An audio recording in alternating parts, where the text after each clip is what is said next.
Si la chair ne sert de rien, la force psychique aussi ne sert de rien. Bien plus, au service de Dieu, elle est nuisible. Examinons ce que fut la conduite du Seigneur sur ce point. Il aurait pu compter sur lui-même et sur les puissances de son être que n'avait pas contaminé le péché. Mais il ne le fit pas. Celui qui mange ma chair et boit mon sang a la vie éternelle, dit Jésus. Les disciples, objectant que c'était là une parole dure, il ajouta, c'est l'esprit qui vivifie, la chair ne sert de rien. Les paroles que je vous dis sont esprit et vie. Paroles très dures effectivement pour la chair, pour l'homme naturel, qui est incapable de recevoir les choses de l'esprit. Jean 6, 53, 63. Bien plus, après avoir déclaré l'impuissance de la chair, le Seigneur Jésus déclare son impuissance personnelle. Le Fils ne peut rien faire de lui-même. Jean 6, 53, 58.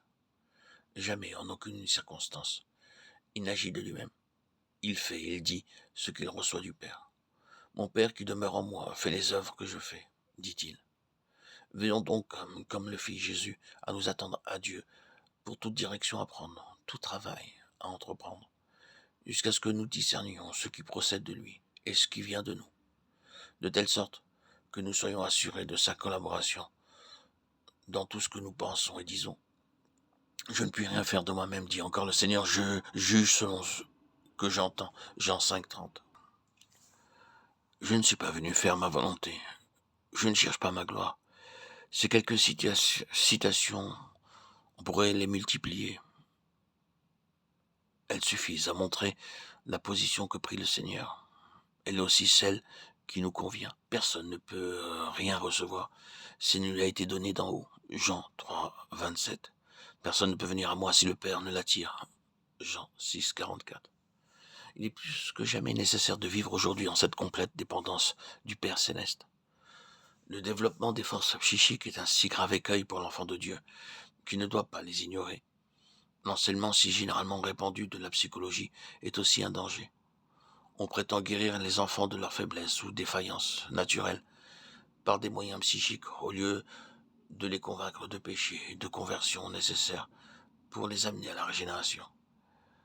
Même ceux qui sont à Christ sont en danger de s'examiner psychologiquement et tout en se confiant en Dieu, d'être à ce point préoccupés, absorbés par les lois de l'esprit de l'âme et du corps, qu'ils en oublient de se laisser guider par le Saint-Esprit, dont l'office est de prendre de ce qui est à Christ pour le leur révéler, les fortifier et les enrichir. Dans tous les grands mouvements religieux du jour où entre le surnaturel, il y a une forte proportion de psychisme. Il y a un véritable danger de puiser à la source psychique si l'on n'y prend pas garde. Par exemple, en ce qui concerne la volonté. Le Seigneur est prêt à franchir la volonté et à l'animer, mais l'enfant de Dieu doit veiller à ce que la force animatrice vienne bien de l'esprit, pas de la chair. La volonté psychique charnelle peut se manifester dans la prière, intervenir par exemple à l'endroit d'une personne. Et ignorant ce danger, quelques chrétiens projettent leurs pensées sur la personne en faveur de laquelle ils prient, afin qu'elle soit amenée à faire telle ou telle chose. Pour éviter cet écueil, il est bon de veiller à ce que la prière soit toujours adressée à Dieu, et à ne pas dicter au Seigneur ce qu'il doit faire en faveur de celui ou de ceux qui occupent notre pensée.